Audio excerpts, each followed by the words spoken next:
Mungu juu ya neno. Simama wewe.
Bwana Yesu asifiwe. Mwangalie yule karibu naye, umwambie usisinzie. Mwangalie, mwambie usisinzie. Bwana Yesu asifiwe.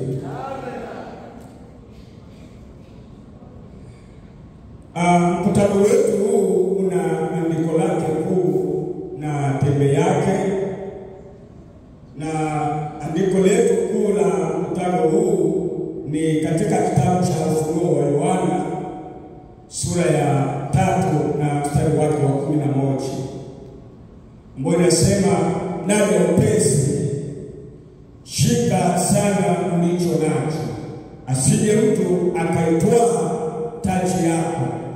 Bwana Yesu asifiwe. Na tuna walimu wetu ambao watahubiri teme hilo. Tunaanza kusikia kesho asubuhi na pia kesho jioni na siku ya Jumapili. Bwana Yesu asifiwe. Lakini kwenye makesha tutakuwa na somo zingine ambazo zitatusaidia katika maisha yetu ya utumishi. Bwana Yesu asifiwe.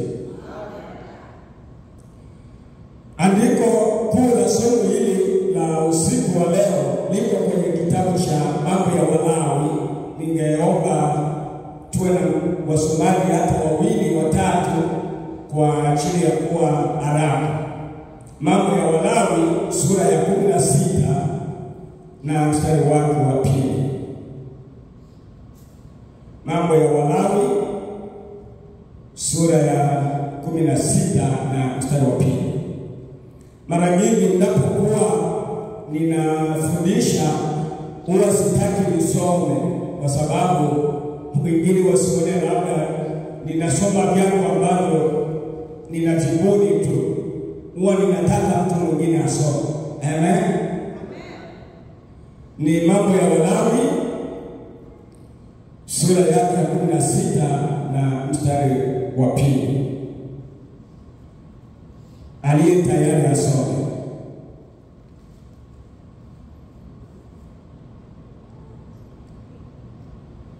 Bwana Yesu asifiwe. Amen. Tunasoma katika Mambo ya Walawi 16 na mstari wake wa 2. Kwa Biblia yako na kichwa cha maneno kinasema sikukuu ya upatanisho. Amen. Ya Biblia inaimba, Bwana akamwambia Musa, mwambie Haruni na ndugu yako kwamba asiingie wakati wowote katika mahali patakatifu ndani ya pazia mbele ya kiti cha rehema kilicho juu ya sanduku, asije akafa, maana mimi nitaonekana katika ile wingu juu ya kiti cha rehema. Amen. Ishia. Amen. Kiswahili viko tofauti. Kiswahili hiki kinasema, Bwana akamwambia Musa, mwambie Haruni ndugu yako kwamba asiingie wakati wowote katika mahali patakatifu ndani ya pazia mbele ya kiti cha rehema kilicho juu ya sanduku, asije akafa, maana mimi nitaonekana katika lile wingu juu ya kiti cha rehema. Amen. Bwana Yesu asifiwe.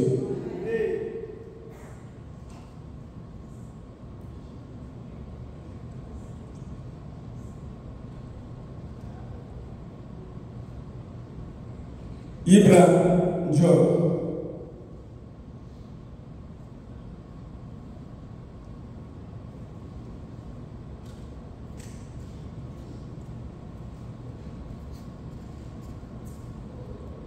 Njoo. Askari ndani.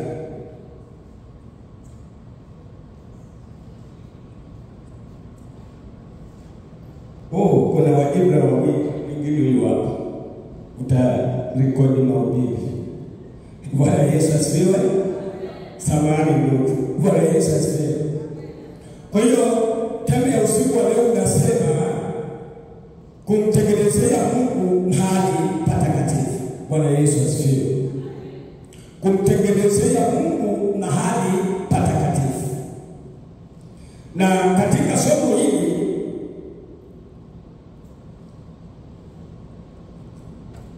katika somo hili tutaona maana ya kutengenezea Mungu mahali patakatifu. Bwana Yesu asifiwe. Tuanze na neno kutengeneza. Kutengeneza ni hali ya kuweka kitu kiwe sawa. Bwana Yesu asifiwe. Kitu kiwe na uimara. Mfano, una nyumba yako ambayo umeshainunua. Sasa ile nyumba ina tatizo ya choo. Hapo mawazo yatakujia, utaanza kutafuta mafundi ili waje watengeneze ile choo. Kwa nini uite wafundi waje kutengeneza ile choo? Unataka choo iwe sawa. Amen. Iwe na uimara. Bwana Yesu asifiwe sana. Ule fundi atatengeneza ile choo. Bwana Yesu asifiwe. Lakini pia mahali patakatifu ni mahali gani? Amen. Au nini ya mahali patakatifu katika Biblia? Bwana Yesu asifiwe sana. Mahali patakatifu lilikuwa eneo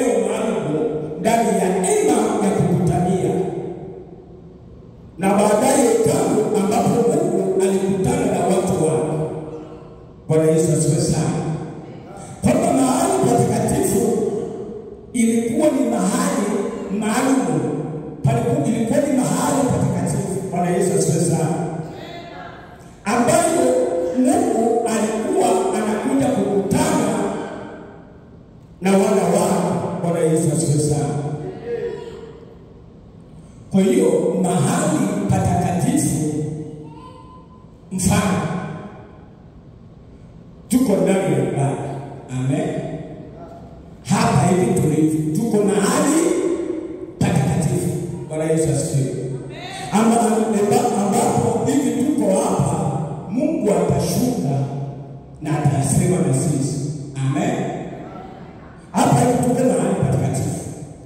Kuna wimbo unasema kwamba unapoingia huko, jiulize waingia wapi? Bwana Yesu asifiwe. Kwa hiyo hapa hivi tuko mahali patakatifu. Elewa kwamba mahali patakatifu ni sehemu maalum ambayo mtu ataitenga ili kukula kutana na Mungu. Mfano, ndani ya nyumba yako unaweza ukatenga chumba cha wewe kwenda kupigia hapo magoti. Ili ni mahali yako takatifu. Bwana Yesu asifiwe.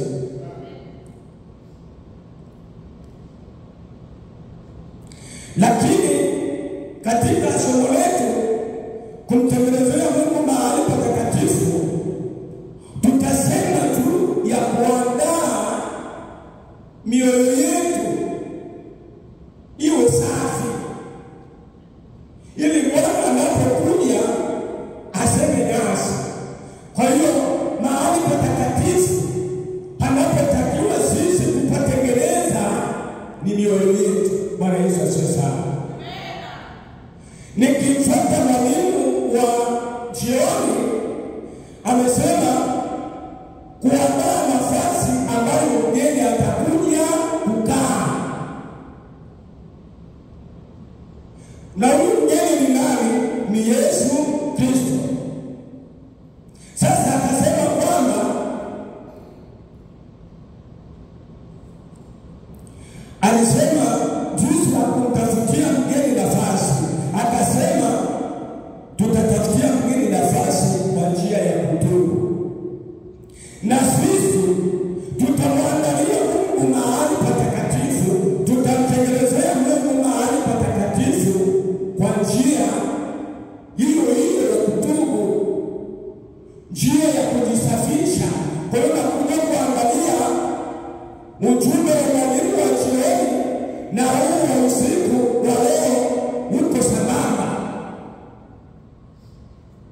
Mahali patakatifu, mahali ambapo panatakasika, na ili Mungu aje aseme na sisi tunapokutana kama hivi, ni lazima mioyo yetu iwe safi, tuwe tumetengeneza. Bwana Yesu asifiwe. Tena mwambie uliye karibu naye usisinzie. Mtikisa haraka, mwambie usisinzie. Bwana Yesu asifiwe sana. Sasa katika somo hili tutaona yafuatayo. La kwanza, agizo la Mungu la kujenga mahali patakatifu. Jambo la pili, umuhimu wa mahali patakatifu. Jambo la tatu, kutengeneza mahali patakatifu leo. Kwamba kutengeneza mahali patakatifu leo kwetu ni kufanya nini? Bwana Yesu asifiwe. Na jambo la nne,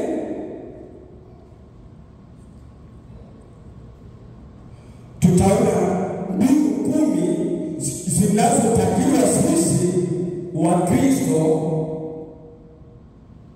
katika kumtengenezea Mungu mahali patakatifu. Kuna mbinu sana. Amen. Wewe ukamtengenezea Mungu mahali patakatifu bila kutokupitia hizo njia. Bwana Yesu asifiwe. Tuanze na jambo la kwanza.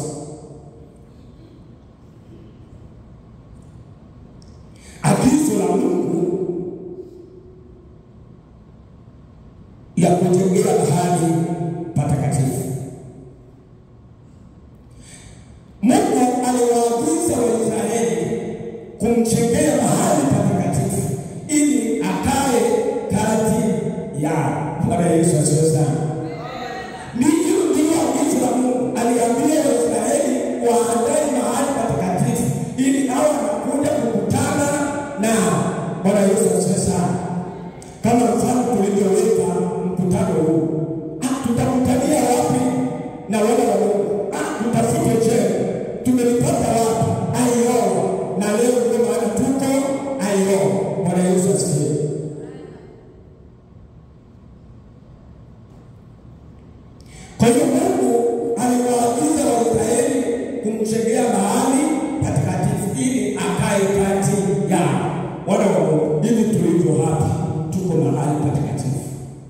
na Mungu yuko mahali hapa.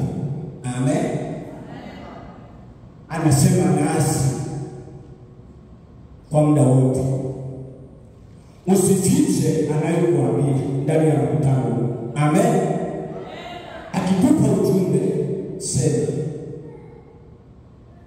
Na usiku wote wa leo hadi kesho Bwana atasema nasi sana tunapokuwa ndani ya jengo hili. Pale utakapolala atasema na wewe. Bwana Yesu asifiwe sana. Tunachoomba mawazo yetu ya mwelekeo, tujue tumefuata nini, ili kwamba aseme nasi. Wakati mama anaomba pale, baada ya kumaliza maabudu, Mungu alikuwa ananiambia kwamba kuna watu wanajizuia kama kujifunga, lakini kuna watu watapokea nguvu ndani ya mkutano huu. Bwana Yesu asifiwe. Kwa hiyo ujiandae, usijifunge. Ufunguke moyo wako, umwelekee ili wewe umepokea hizo nguvu. Bwana Yesu asifiwe. Kwa hiyo Mungu aliwaagiza Waisraeli kumjengea mahali patakatifu ili akae kati yao. Ukisoma Kutoka sura ya 25 mstari wa 2 hadi wa 8 inasema hivi: "Nao waambie watu wa Israeli waniletee sadaka. Kila mtu atoe kadiri ya moyo wake unavyomsukuma. Mtanijengea mahali patakatifu, nami nitakaa kati yao." Bwana Yesu asifiwe sana. Mungu alisema na mzee wetu Madaki juu ya kutoa kwetu sadaka. Na hapa Mungu anawaambia Waisraeli kwamba watakapomjengea mahali patakatifu wafanye nini? Na wamletee sadaka. Hata nirudie. Na waambie watu wa Israeli wamletee sadaka. Kila mtu atoe kadiri ya moyo wake unavyomsukuma. Mtanijengea mahali patakatifu, nami nitakaa kati yao. Utasoma na Biblia yako ni Kutoka sura ya 25 mstari wa 2 na 8. Bwana Yesu asifiwe. Kwa hiyo lile neno ambalo Mungu amesema na mzee wetu kupitia mkutano huu ni msukumo, tena ndio ujumbe wa usiku wa leo, kwamba tumjengee Bwana mahali patakatifu na tumtolee sadaka. Bwana Yesu asifiwe. Akawaagiza watoe kadiri moyo utakavyo wasukuma, lakini si moyo kusukume kuja kupewa mara moja. Hapana. Bwana Yesu asifiwe. Tuko pamoja. Haleluya.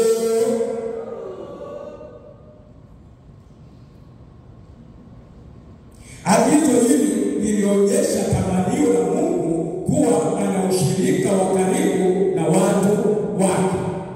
Kwa hiyo agizo hili ambalo Mungu aliwaambia Waisraeli lilionyesha kuwa Mungu anatamani sana kuwa na ushirika na taifa lake. Bwana Yesu asifiwe sana. Nasi Bwana ana matamanio makubwa kwetu na kutusogelea na kuwa na ushirika. Ndio maana leo tumekutana Iowa hapa. Haleluya. Bwana Yesu asifiwe sana. Bwana ana matamanio makubwa. Bwana ana ushirika. Bwana asingekuwa na ushirika, asingekuwa wale wa Israeli wamtengenezee mahali patakatifu. Na sisi leo tusingeandaa mkutano huu ili tuwepo hapa siku hizi. Bwana Yesu asifiwe.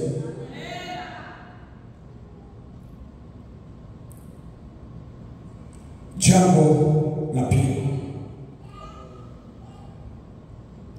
umuhimu wa mahali patakatifu. Mahali patakatifu pana umuhimu gani? Kwa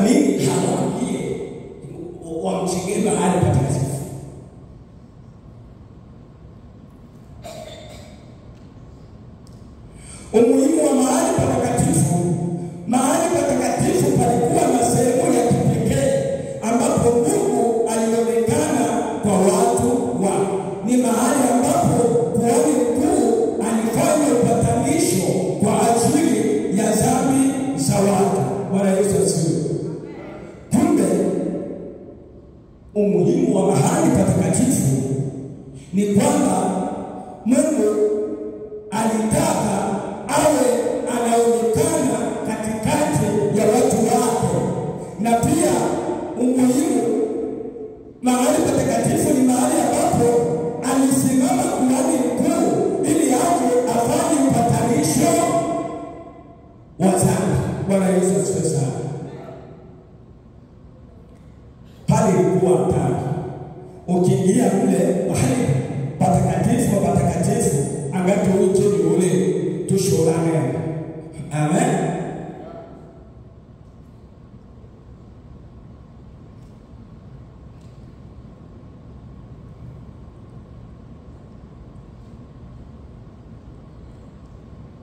Kuna sadaka zilizotolewa katika mahali hapa patakatifu. Sitagusia juu ya sadaka.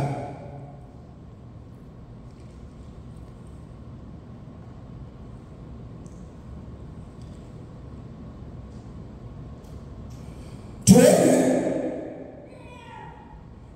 kutengenezea Mungu mahali patakatifu leo. Kwa nini sisi leo inatupasa tumtengenezee Mungu mahali patakatifu? Kwa nini?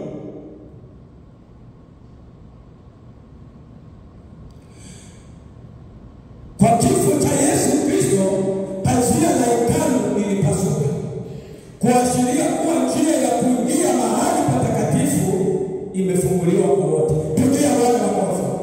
Piga makofi.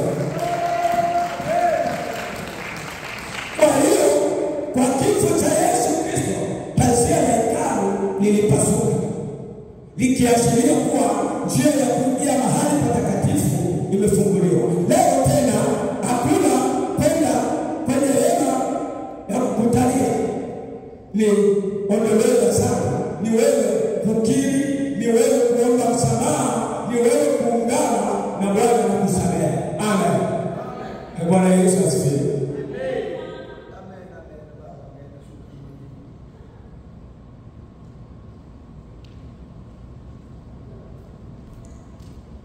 Sasa kupitia Yesu tunaweza kumkaribia Mungu moja kwa moja.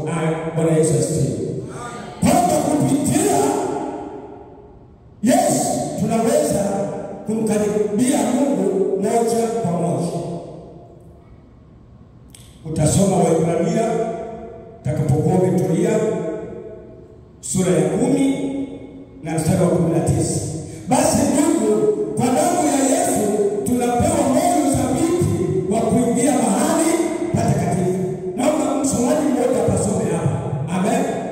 Waebrania sura ya 10 na mstari wa 19.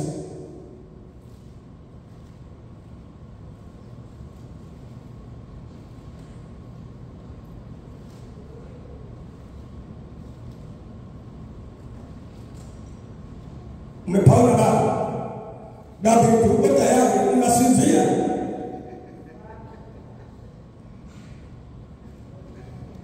Waebrania sura ya 10 na mstari wa 19. Watu wakiwa sehemu kama hizi, hakuna usingizi. Usiku unaanza mpaka mwisho. Sura ya 10 na mstari wa 19.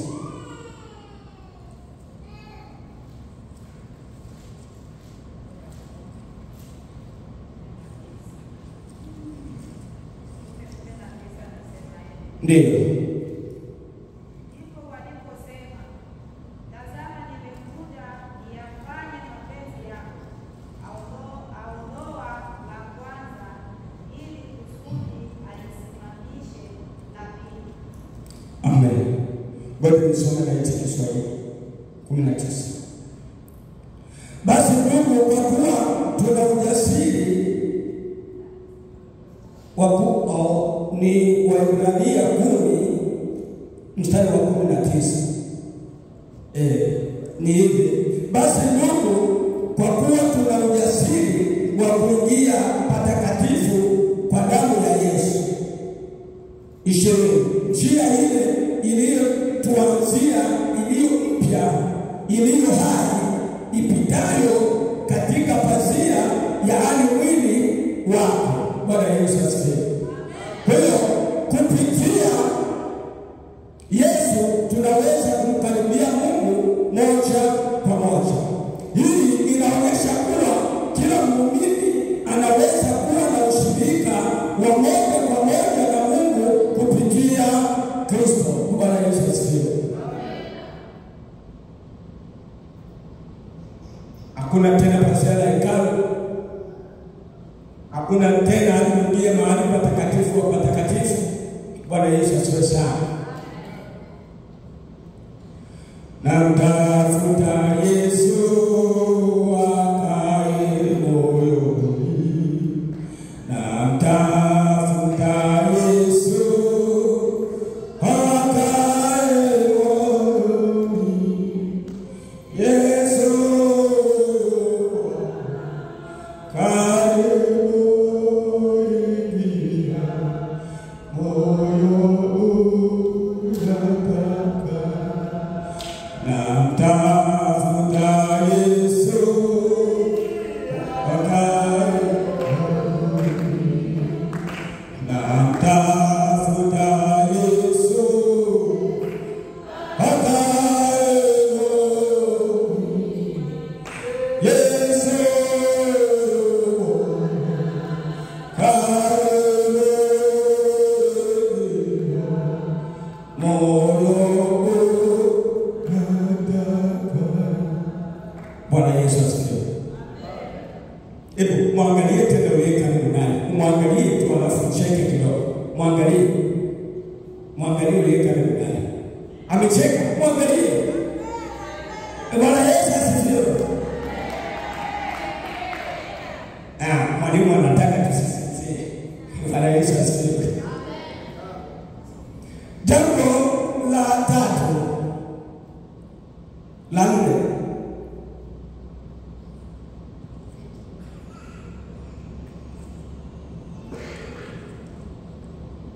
mbinu 10 za kumtengenezea Mungu mahali patakatifu. Bwana Yesu asifiwe.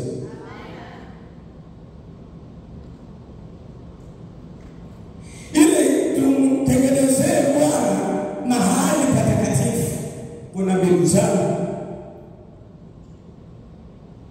Ibada hili la kwanza, Bwana anagusia jambo kutengeneza. Amen. Inamaanisha tutakapotengeneza kuna yatakayofuatia. Bwana Yesu asifiwe. Akawaambia Musa, ambia wana wa Israeli wafue nguo zao, na mimi siku ya tatu nitashuka kutoka mbinguni. Bwana Yesu asifiwe. Kiongozi baraza la maungano yafanyike. Amen. Tumuone Bwana hapa. Mimi nimesafiri masaa mengi sana. Sasa sitaki nirudi hivi wakati nitakapogama wala nipokee msiba ambao Bwana ameuandaa hapa Iowa wa baraka, nirudi nao. Bwana Yesu asifiwe. Hatukuja kuona Iowa, tumeshafika sana Iowa, lakini tumekuja kwa lengo la sababu la Injili, kwamba ninaenda kwenye mkutano niende nimepokea baraka. Mwenyekiti, ingekuwa mkutano huu ni wakuja tu kuona dawa report, mimi singekuja. Unaona mwenyekiti, ningekupigia simu bwana, mimi singekuja kuona dawa report tu, mimi sitakuja.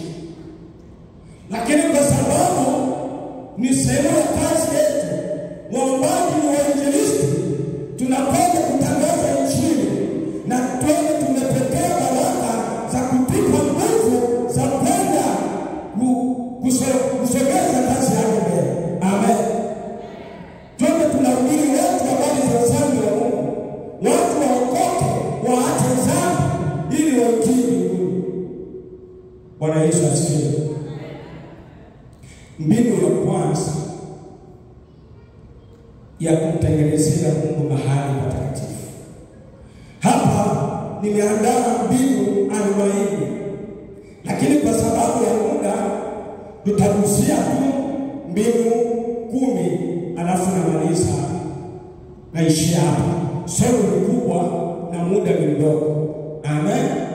Ninakaribia karatasi 3 hapa, upande na upande, lakini tutamaliza yote.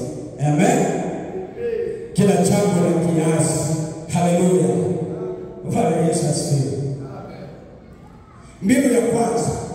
Mbinu ya kwanza ya kumtengenezea Mungu mahali patakatifu ni kujitakasa kila siku.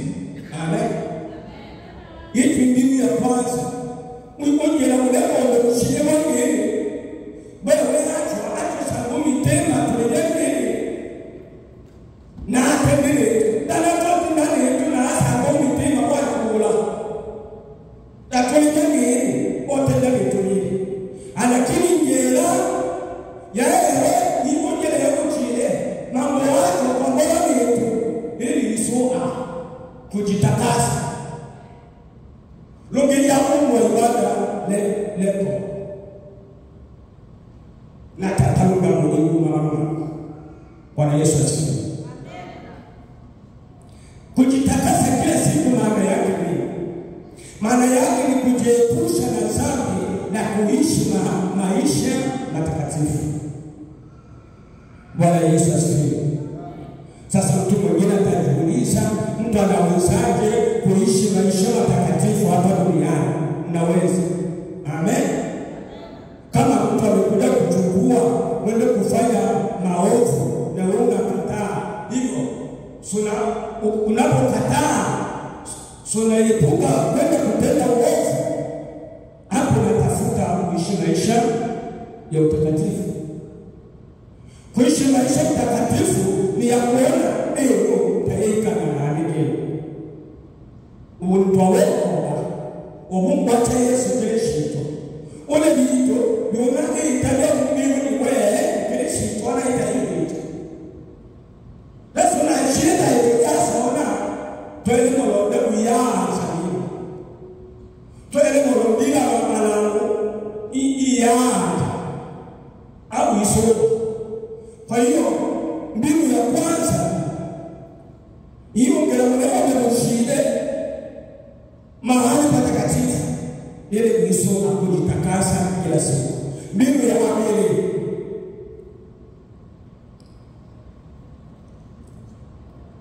kufunga. Bwana Yesu asifiwe. Kufunga vifungo.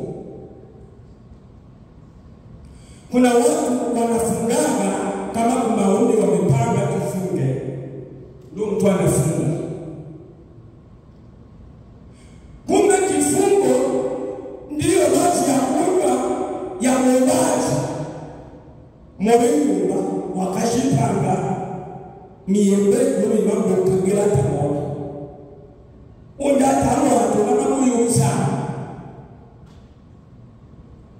Ule kambe yote ni nafsi. Ule mkagera na ule kambe yakuni umaombi tulewesu mushire kundi. Lakini ule mikango nyogu binafsi bikangela juu ya wabimana ule leo abechani.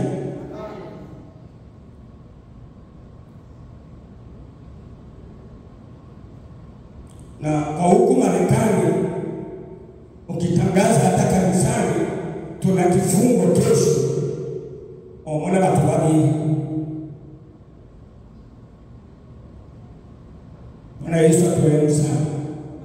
Kwa hiyo kufunga njia ya kumtengenezea Mungu mahali patakatifu.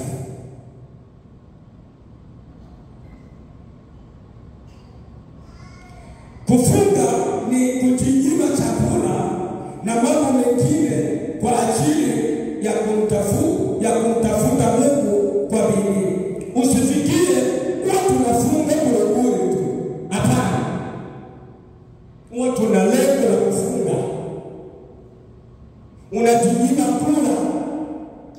ili umuonyeshe Bwana shida zako. Akaambia wanafunzi wake mambo mengine hayatoki pasipo kufunga na kuomba. Bwana Yesu asifiwe. Kwa nini anawaambia hivyo? Kwamba ni katika kufunga ndipo mna msaada. Bwana Yesu asifiwe.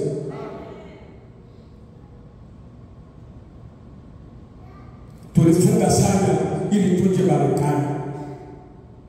Tatango tilichi na buye Ulaya na chumao amamira kuluku tushile kodi tushile waele mkangaluni bobi mbeshi mwana ufataibu mbeshi na unale ufataibu dolari unabili na hili usana na wahi usukuroni angolo. Bwana Yesu atuhurumie sana. Tuwe makini na nchi hii. Ni nchi ya mitego. Maana Bwana huku atatambua walio wake vizuri. Kama kule Afrika ulikuwa unamdanganya kwamba unampenda, atakujua vizuri huku Marekani. Si kuna pesa, kuna vitu vyote, anakuangalia sasa. Kama vile ulivyokuwa jitaabisha kumtafuta kwa bidii, na huku utaendelea kujitaabisha kumtafuta kwa bidii. Bwana Yesu asifiwe.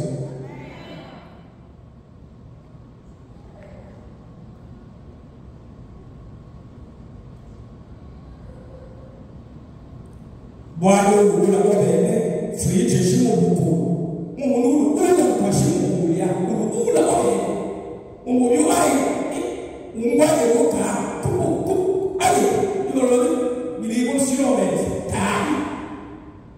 Ntashimo ula mombacho ujue ndio mwana kunyaka. Uyu wasiku lulenya kapele. Mungu ula wabene. Bwana Yesu atuhurumie.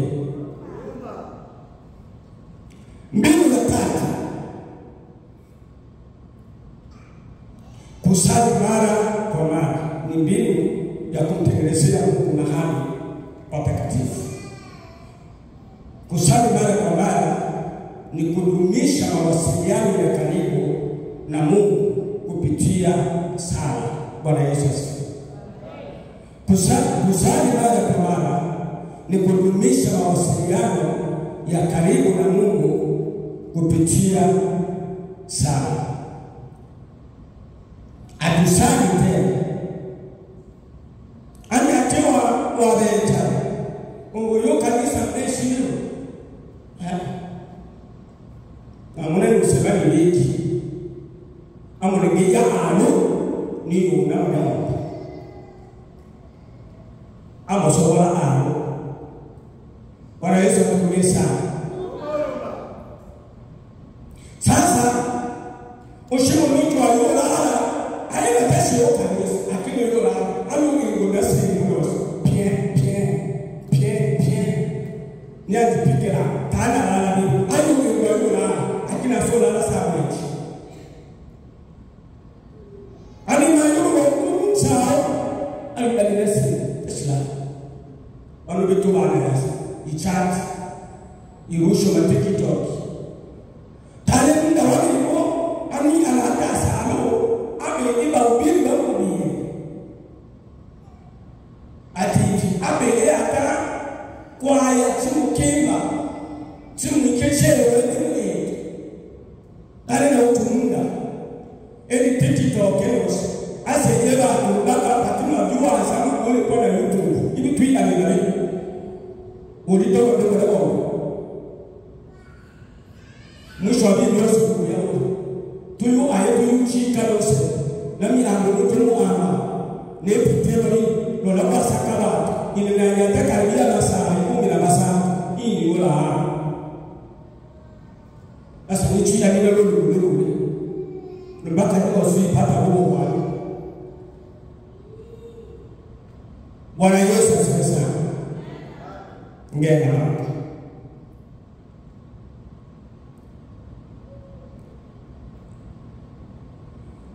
Mbinu ya tano, kutoa sadaka. Ningeja kuomba Mungu. Bwana Yesu asifiwe.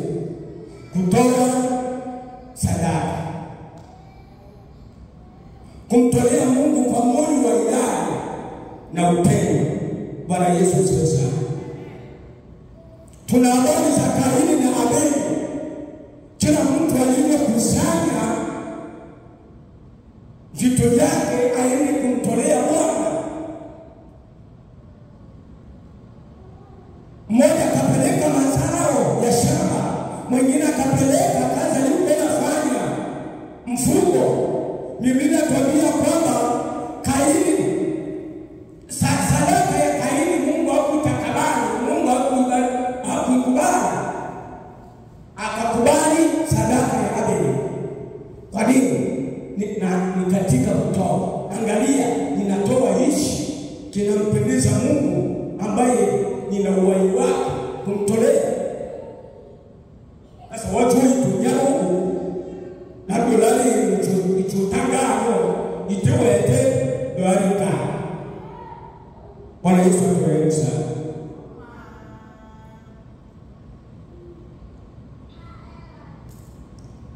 Kumtolea Mungu kwa moyo wa hiari na upendo. Anasema nijaribu kwa kutoa, uone kwamba kama hatakufungulia milango ya baraka. Bwana Yesu asifiwe sana. Mbinu ya tano ya kumtengenezea Mungu mahali patakatifu ni kutoa sadaka. Na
Bwana Yesu asifiwe sana. Mwimbaji ni mwinjilisti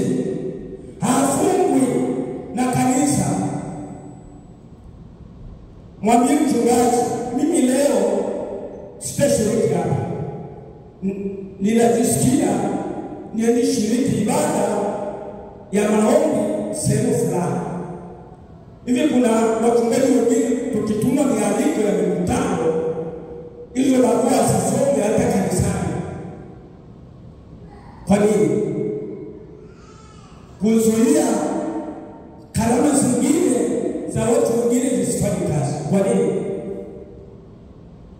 Wape kibali wa yeye. Bwana Yesu asifiwe sana.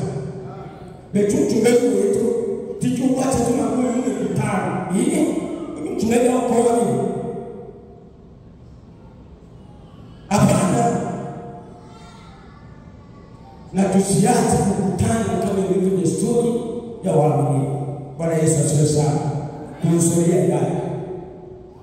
Hadi mahali umesho yushiriki ibada ni mmeshi ulisobe ya wana wa Sumani. Kwa hiyo sisi ya ibada moyo kusobe ikilishi yote. Bwana Yesu atubariki sana. Sasa wewe usombe umuina kai ana mbachi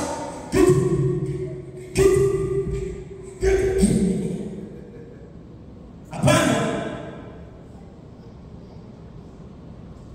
Ole sherehe hapo mumbaji uwashisu kile la sherehe yote sherehe yake kujitambua. Mumbaji ni mtu wa samani kubwa. Tumuita tatu wenyewe mtometende na Mungu wetu utanituania utu ama kuogelea siri chao mwito na wewe wenyewe watu mbona mtu wa Mungu tenyewe ni yake mbele wa mapandika mbele mtendani anachani David wewe ni mtu wa maana sana. Bwana Yesu asifiwe. Tatuika ukiwa kanisani kukinga wa mapepo, wachungaji wanasema hali achana ubaji hapo bochana ubaji mchungaji kama una Mungu kama mbele unajua kana huko lakini muombaji leo ule nakoni ni na mchini. Amen. Na Mungu kesi kwa Yesu Mungu Yesu kesi numbaka sila kesi to maana sasa ni washe ni kamera bali hiyo waonda ona sisa tunangoma ona sisa. Bwana Yesu atubariki sana. Wachungaji wako hapa, mimi ni injilisti na bana sambua tu. Bwana Yesu asifiwe sana. Na mchungaji wangu kunipa kuhubiri mwenyewe anasema mzungu tupigwa. Bwana Yesu asifiwe. Kwa sababu nakwambia kweli mimi sile mwinjilisti anaelewa mimi kuwadekesha hapana. Mwinjilisti anakudoosha uache dhambi ili uingie mbinguni. Sasa mchungaji atakemea dhambi, akikemea dhambi utakuja kama ile dhambi ya pili kwenye sadaka au tendo, kwa sababu nakwambia uache dhambi. Sasa mwinjilisti sitaki sadaka yako na peta mbele. Amen. Bwana Yesu asifiwe sana. Yasita kuzoea ibada. Ya nane, kushiriki huduma za kanisa. Bwana Yesu asifiwe sana. Ni kipengele, ni mbinu za kumtengenezea Bwana mahali patakatifu. Kushiriki huduma za kanisa ni kujitolea katika shughuli za kanisa na kusaidia wengine. Mimi na kwa mwenye ushirika wa waombaji Marekani. Unapanga mwenye ushirika wa waombaji Marekani.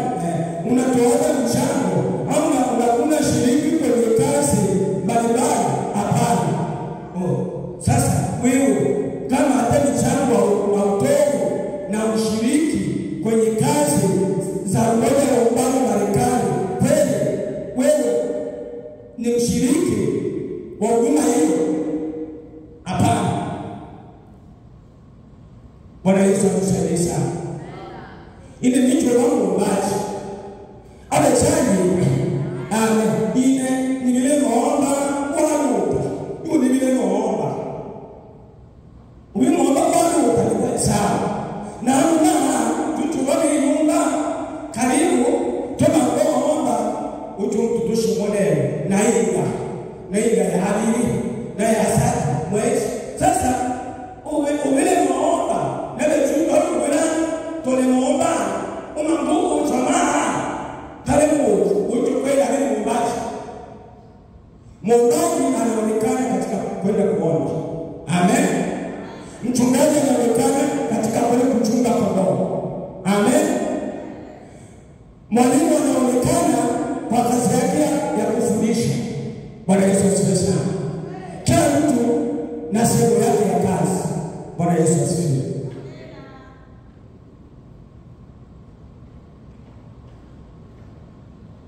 Kuna mkutano, na kama kuna mkutano tutaenda na tumbo. Acha nipeleke mchango huu utasaidia wana wa Mungu. Bwana Yesu asifiwe sana. Inapendeza ipendeze.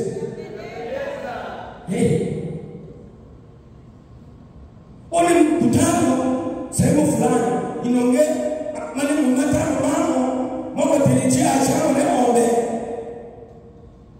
Bwana Yesu atusaidie sana. Unasukuma kazi ya Mungu mbele. Mimi tolia ndio tuweke maenda. Enda chodai. Sasa chodai chungeni.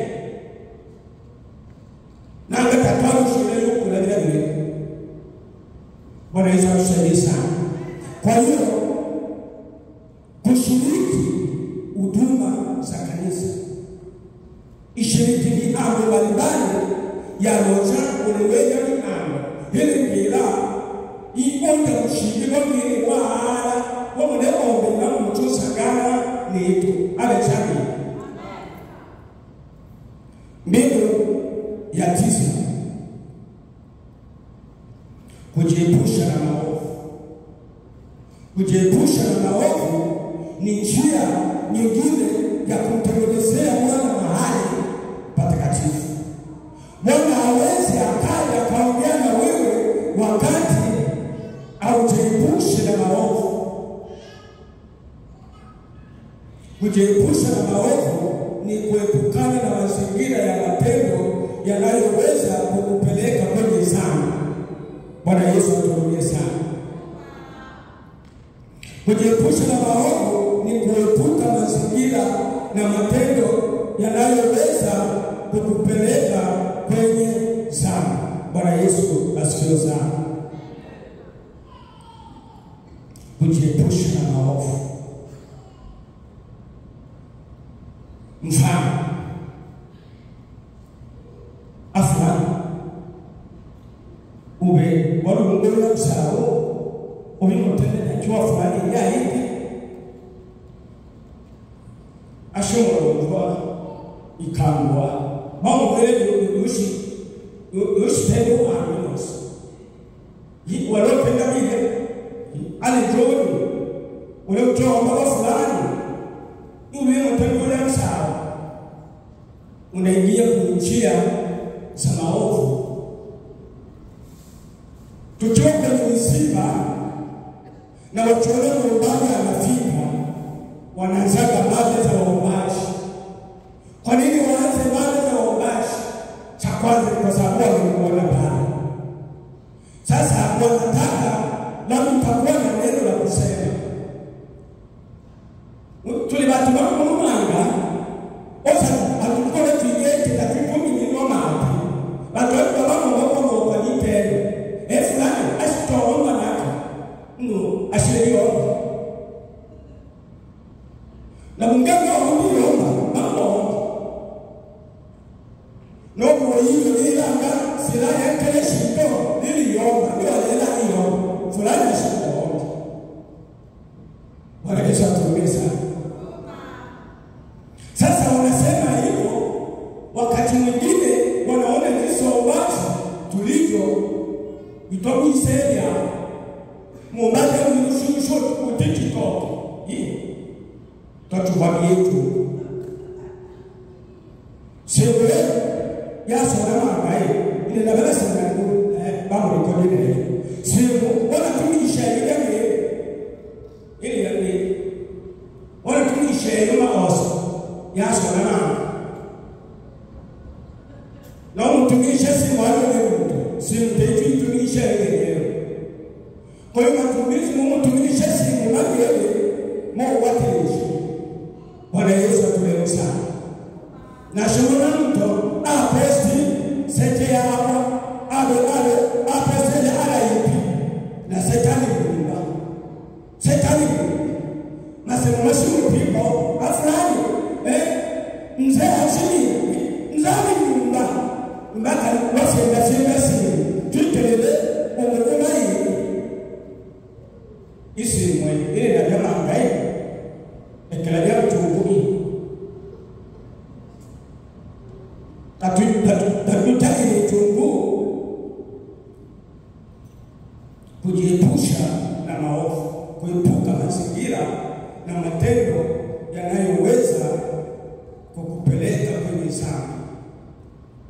Mbinu ya mwisho ya 10 tumesema tutaishia kwenye mbinu ya 10 ambazo ni mbinu za kumtengenezea Mungu mahali patakatifu. Ya mwisho kujitolea, ya mwisho ni kujifunza neno la Mungu kwa kina. Bwana Yesu asifiwe. Kujifunza neno la Mungu kwa kina maana yake kuhudhuria masomo ya Biblia na semina za kiroho. Bwana Yesu asifiwe. Kujifunza neno la Mungu kwa kina. Mwalimu wa chuoni amegusia umuhimu wa vazi hizi kanzu, lakini mtu mwingine atakuja mpaka mimi wapata na kanzu mwatutetiche kanzu wewe msomea andiko msaidie kuonyesha andiko ambazo zinaonyesha ni muhimu unapokuwa katika huduma uvae vazi la huduma, lakini sio vazi la kwenda nayo kwenye kampuni likimaliza kazi yake niweke sehemu yake ndani ya Mungu. Bwana Yesu asifiwe sana. Kwa hiyo mbinu ya 10 ni kujifunza neno la Mungu kwa kina. Mtuweke simu tarehe na mingi ya neno ole Facebook na Instagram na Twitter ulielewe hata Google ya msimumule Biblia msimumule ule mtu achila kanyawe unani ala Google na yogo walitonyesha ya kuwateleshi. Kwa hiyo mtu alimuumba asali tarehe na mingi leo ndio mitandao ulielewe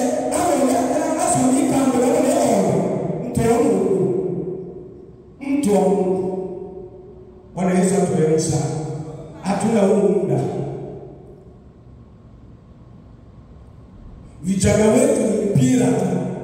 Tulina mechi na utwali mbaji mtu. Amo ngiki iko siya umiango lakini hayo mpira. Amo yale ile nataka sana.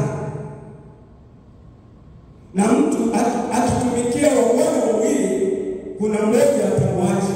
Amen. Kujitolea kujifunza neno la Mungu kwa kina. Tuko hapa hata ine nichounda nungini tanguma nipenda ikambo kidogo ama ya huwa atano tutitizo osomenwa ni no me wale watasi no ile yake tusitamika na sana toni na wabeda dakika 10 mmeshwaki uyubiri kama wa manisa. Amen. Taulida ya utamu lakini utamwime au ili. Amen. Mtema wewe ukunde ile na undai mtu hata takini imani ile ibada litu bala mwaka nyama ni ama ya uama hata ya uama mtu kolombe mtu wako ngame nubo ya watu ila programu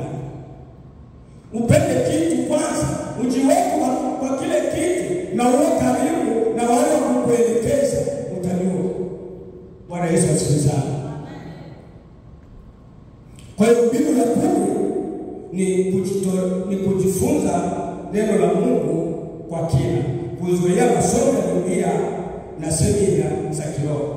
Sisi Wakristo wa leo ni bora twende kwenye sherehe kuliko kwenda sehemu ambayo watafundisha neno la Mungu.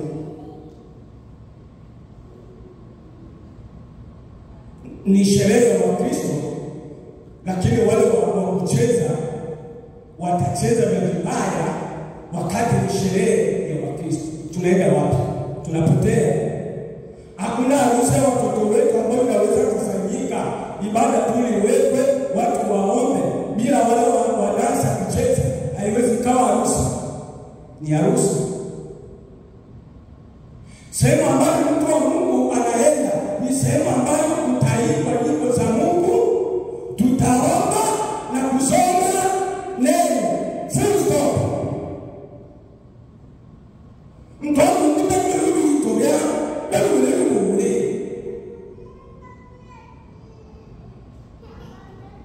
usumbi sijui ya ilose uliwashewe etu yako. Wanaweza kutumia sana. Leko na waache watu ni waache utungacho waona hivi. Umekwanza wamusa kende ya kaboko sherehe. Leo sitao mbele waache.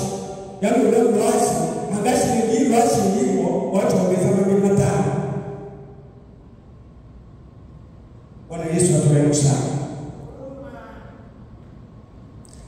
Naona iliadite, naona yakisema, oeka bingeyose, naona mwami Yesu, mpaji wake Yesu, mshiwa seboi, oeto bengeyo, uzoba waliumbi, naunda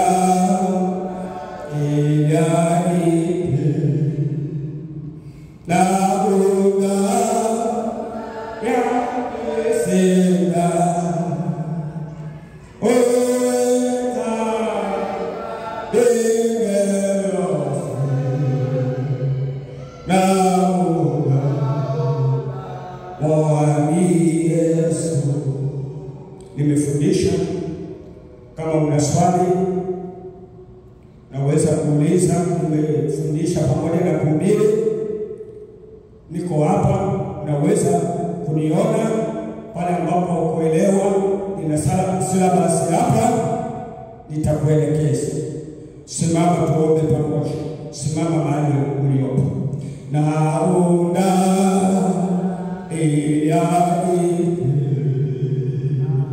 naona yakisema, oeta bengeyo, naona mwami Yesu, naona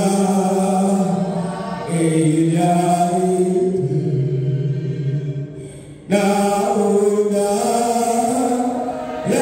yakisema, tataeta bengeyo, naona mwami Yesu,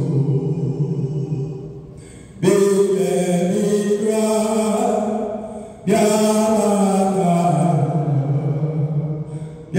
Yarusha Soakira Nariona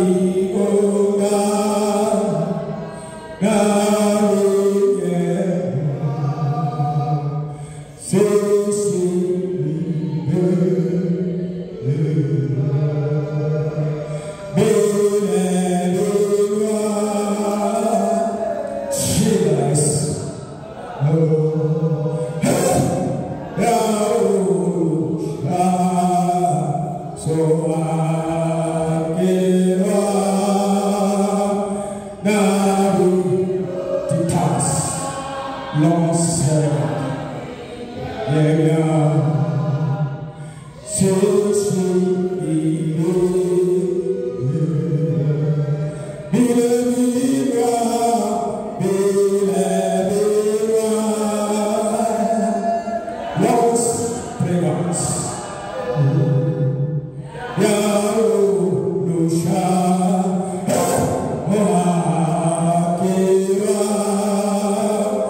utengeneze mahali patakatifu ili Bwana anapokuja popote ulipo hauna nafasi ya kusema na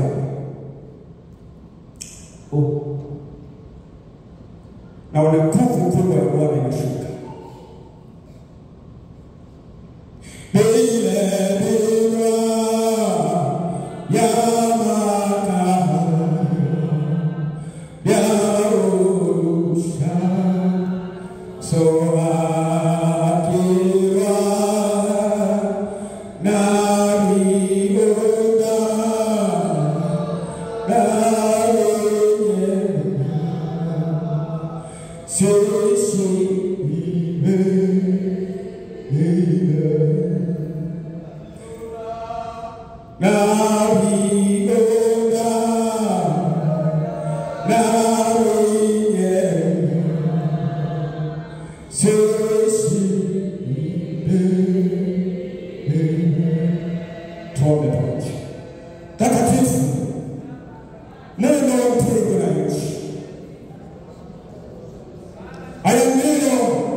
Ya mwisho asema, asante kwa ujumbe huu, asante kwa somo